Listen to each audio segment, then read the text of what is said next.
माँ चली अमेरिका। निधि का नेचर बचपन से ही शर्मिला था। वो ना ज्यादा लोगों से बात करना पसंद करती और ना ही ज्यादा मिलना जुलना। निधि, ये पैसे ले जरा और बाजार से चीनी तो ले आ। नहीं माँ, मैं नहीं जाऊंगी, मुझे शर्म आती है, आप ही चले जाओ ना। अरे पता नहीं क्या करेगी ये लड़की। जीवन में कभी कुछ किया ही नहीं सिवाय पढ़ाई और घर के कामों के। इसकी शादी भी आसपास ही कहीं करवा दो, दूर जाकर इसका गुजारा कैसे होगा। निधि सुनती सबकी, समझती भी, लेकिन चुप करके रह जाती। एक दिन पिता के दोस्त अपने परिवार के साथ निधि के घर खाने पर आते हैं। उनकी बेटी बहुत ही स्मार्ट होती है।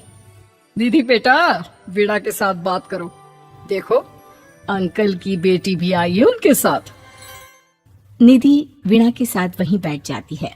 चलो ना अंदर चलते हैं, यहाँ कहाँ बड़े लोगों के बीच बैठे। निधि माँ की तरफ देखती है और अंदर चली जाती है। वैसे मैंने ना अपना चैनल खोला है, तुम सब्सक्राइब करना उसमें। मैं ना ब्यूटी और फैशन की बात करती हूँ। ये देखो। ओह, इतने सारे लोगों के सामने तुम कैसे इतना बोल लेती हो? मुझे तो बहुत शर्म आती है। अरे शर्म कैसी। खैर, सीधी सादी सी निधि, उसकी शादी हो जाती है राकेश से। राकेश एक स्मार्ट लड़का था, उसे घूमना फिरना पसंद था, लेकिन निधि का शर्मिला व्यवहार वो समझ जाता है। अरे निधि, घर से बाहर क्यों नहीं निकलती? लोगों से मिला जुला करो, तभी तो पता चलेगा ना कि दुनिया कैसी है। क्या करना है पता करके? शादी से पहले पापा और अब आप। ठीक है ना, मुझे ज्यादा दुनियादारी में नहीं पड़ना। निधि की जिंदगी ठीक ठाक चल रही थी। उसके 2 लड़के होते हैं, दोनों को वो पढ़ाती लिखाती, उनका ख्याल रखती। निधि, 25 साल हो गए शादी को, दोनों बच्चे सेटल हैं। हम लोगों ने शहर में 2 मकान भी ले लिए। दोनों की शादी वक्त का पता ही नहीं चला कैसे उड़ गया। हाँ, ये तो है। मैं खुश हूँ, जिम्मेदारियाँ आती रही, मैं निभाती रही, और क्या चाहिए। देखो, मैंने सोचा है कि अब हम लोग अमेरिका जाकर रहेंगे। यहाँ की जिंदगी तो जी ली, वैसे मुझे वहाँ बहुत अच्छी नौकरी मिल रही है। मैं कैसे चलूंगी, मुझे वहाँ का कुछ नहीं पता। आप तो जानते हैं ना कि मैं घर से बाहर ही कम निकलती हूँ। अरे तो क्या हुआ, वहाँ भी घर में ही रहना है ना, मैं हूँ ना, नौकरी करूँगा। निधि मान जाती है और पति के साथ अमेरिका चली जाती है। माँ, तुम्हारी बहू को बच्चा होने वाला है, तो क्या तुम 2 महीने के लिए यहाँ आ सकती हो? मुझे तुम्हारी बहुत जरूरत है, मैं टिकट भेज देता हूँ। हाँ हाँ, ये तो बहुत खुशी की बात है। मेरा भी मन सबसे मिलने का कर रहा था, पर क्या माँ पर? अब मैं आऊंगी कैसे? पापा से बात करती हूँ।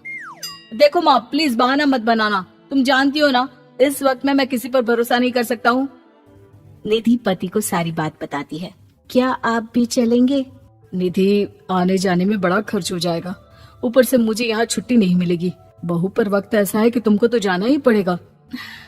मैं अकेले दुकान तक तो नहीं जा पाती, इतनी दूर भारत कैसे जाऊंगी, मुझसे नहीं होगा।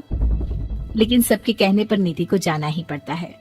एयरपोर्ट में घबराई निधि एक मुसाफिर से कहती है, मैं ना भारत जा रही हूँ, दिल्ली जाने वाली फ्लाइट। सब मिलकर निधि की मदद करते हैं और फाइनली निधि भारत पहुंच जाती है, जहां बेटा उन्हें घर ले आता है। वाह माँ जी, यहाँ तो मैं भोपाल तक नहीं जा पाती, आप अमेरिका से आ गई। भाई, चालाकी तो औरतों में होनी ही चाहिए, यहाँ हम बुद्धू के बुद्धू रह गए। निधि इतनी दूर और लंबा सफर करके थक जाती है, वो चुपचाप बैठ जाती है। बैठना नहीं है माँ जी, बच्चा बच्चा पकड़ना है, ये लीजिए। और हाँ, घर का काम तो मैं करूंगी नहीं, जानती है ना शरीर कच्चा सा है, तो मुन्ने को सुलाकर कुछ बना लीजिएगा। निधि को बहू का व्यवहार बहुत बुरा लगता है। जैसी भी थी, पिता और पति की हमेशा लाडली रही थी निधि। निधि बेटे की तरफ देखती है। माँ, वो काम वाली कोई मिल नहीं रही है ना, मैं देखने की कोशिश तो कर रहा हूँ, जैसे ही मिल जाएगी वो संभाल लेगी सारा काम। अरे कैसी बात कर रहे हो? जब पहले मैंने कहा था कि अमेरिका से इनके टिकट में जो पैसा खर्च कर रहे हो उतने में नौकरानी रख लो, तो नहीं, मेरी बात पर विश्वास नहीं था। कि ना ना कोई मेरे बच्चे को अच्छे से नहीं संभालेगा।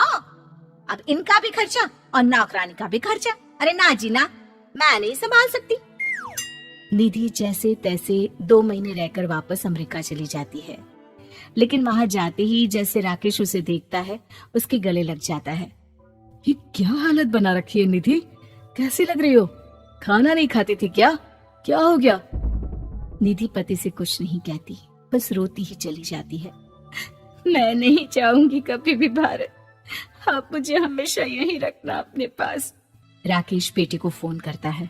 तुम्हारी माँ की जो दुर्दशा करके तुमने भेजा है ना, मुझे पता होता तो मैं अपनी बीवी को कभी तुम्हारे पास नहीं भेजता। पापा, आप तो रीना का नेचर जानते हैं ना, वो माँ पर हावी रहती थी। अब मैं तो ऑफिस चला जाता था, वो माँ पर जुल्म करती है और माँ भी इतनी सीधी है कि चुपचाप सहती रही। मुझे माफ कर दीजिए पिताजी। खैर, राकेश कहता भी क्या, प्यार दुलार के साथ अपनी निधि को संभालने में लग जाता है। लेकिन कहते ना, वक्त हमेशा एक सा नहीं रहता। अमेरिका में ही राकेश की मृत्यु हो जाती है और निधि अकेली रह जाती है। बड़ा बेटा कहता है, माँ भारत चलो ना, हम लोग साथ रहेंगे। निधि को जैसे ही वो सब सीन्स याद आते हैं वो परेशान हो जाती है। समझ में नहीं आता कि पति के बिना अब जीवन कैसे चलाएगी। मैंने सारा जीवन घर का काम किया, घर देखा और जिंदगी चलाई, लेकिन जिस घर में रही सबने प्यार दिया, मैं वहां नहीं जाना चाहती। तभी राकेश जिस कंपनी में काम करता था उसका मालिक निधि के घर आता है। वो भी भारतीय ही होता है।